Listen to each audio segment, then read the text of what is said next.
দিলেই আসবে, না দিলে আসে না। আপনি দেন, দেখবেন আসতে শুরু করছে। এটাই সিস্টেম। দিলে কমে না, না দিলে কমে। সুবহানাল্লাহ পড়ে। উদাহরণ হিসেবে বোঝেন, আপনার হাতে 5 কেজি ওজনের একটা জিনিস দেয়া হলো, আপনি এটারে ধরে রাখছেন। এটারে ধরে রাখলে আর কিছু নিতে পারবেন? এটারে দিয়ে দিলেই না আরেকটা ধরতে পারবেন, ঠিক কিনা? 5 কেজির এটা হুজুরে দিয়ে দিলাম, এরপরে কেউ আমার 20 কেজি দিলে ওইটা ধরবো, ওইটা আবার আরেকজনকে দিব, এরপরে আরেকজন 30 কেজি দিলে ওইটারে ধরবো। কথা বলেন, কথা বলেন, কথা বলেন। এজন্য আল্লাহ বললেন ইনফিকুনা ফিস সাররাই ওয়াদ দাররা। আমার মুত্তাকি বান্দার প্রথম গুণ, তারা সুখে দুঃখে সব সময় দান করে, দানের ধারাবাহিকতা সব সময় অব্যাহত রাখে। যারা সুখে দুঃখে সচ্ছল অসচ্ছল সব অবস্থায় দান করে, তাদের নাম হলো মুত্তাকি। মুত্তাকিদের প্রথম বৈশিষ্ট্য দান করে। আপনারা দান করেন তো? কিশোরগঞ্জের ভাইয়েরা সবাই করেন? করেন তো? Take it as a reminder. আজকের এই আলোচনাটা একটা রিমাইন্ডার হিসেবে নেন। যাদের দান করতে একটু সমস্যা, মনে থাকে না, অলসতা বা একটু কিপটামির মনোভাব আছে, এই কিপটামি কৃপণতা ভুলে যান। দেন, দেন না একটু, আপনারা দিবে কে? বিশ্বাস হয়? দিলে বাড়ে, দিলে না দিলে কমে। কারণ আপনি দিলে আপনারে দিবে কে? আমার মুত্তাকি বান্দারা সচ্ছল অসচ্ছল উভয় অবস্থায় দান করে।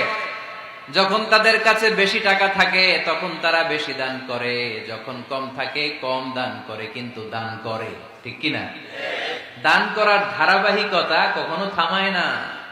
এখন আপনি সচ্ছল, অনেক টাকা তো বেশি দেন, এক সময় অর্থের টানা পড়েন যাচ্ছে, সমস্যা যাচ্ছে, তো ওই সময় কম দেন।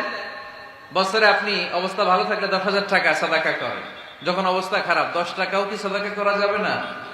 তার মানে ইনফিকুনা ফিস সাররাই ওয়াদ দাররা, সুখে দুঃখে সব সময় যে দেয় তার নাম মুত্তাকি। সুখে দুঃখে সব সময় যে দেয় তার নাম।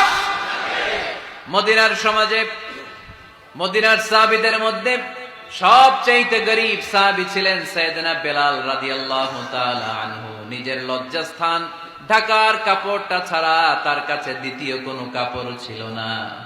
সকালে যদি খাবার পেত, দুপুরে খাবার ছিল না, দুপুরে পেলে রাতের জন্য ছিল না, আজকে খাবার থাকলে কালকে নেই। মদিনার সবচাইতে গরীব সাহাবী বেলাল রাদিয়াল্লাহু তাআলা আনহু, লজ্জাস্থান ঢাকার জন্য শুধু একটা জামা ছিল, গায়ে দেওয়ার মতো কোনো জামা নাই। এই সাহাবীর মতো গরীব কোন সাহাবী মদিনার জমিনে নাই।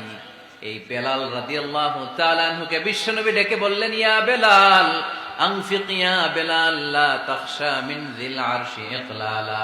ও বেলাল, আল্লাহর রাস্তায় দান করো, কারণ আমার আল্লাহর ধনভাণ্ডারের কমতি নাই। সাইয়েদনা বেলাল রাদিয়াল্লাহু তাআলা আনহু সবচেয়ে গরীব। শুনতেছেন? বুঝতেছেন? সবচেয়ে গরীব। ডাউন পার্টটা ঢাকার মতো একটা গার্মেন্ট ছিল, একটা কাপড়, এটা পেঁচায় আসতো, নামাজ পড়তো। গায়ে রাখার মতো কোনো জামা নাই, আর খাবার দাবার টাকা পয়সা বলতে নাই। ওই সাহাবী নবী সাল্লাল্লাহু আলাইহি ওয়াসাল্লাম বললেন, আনফিক বেলাল, বেলাল তুমিও দান করো।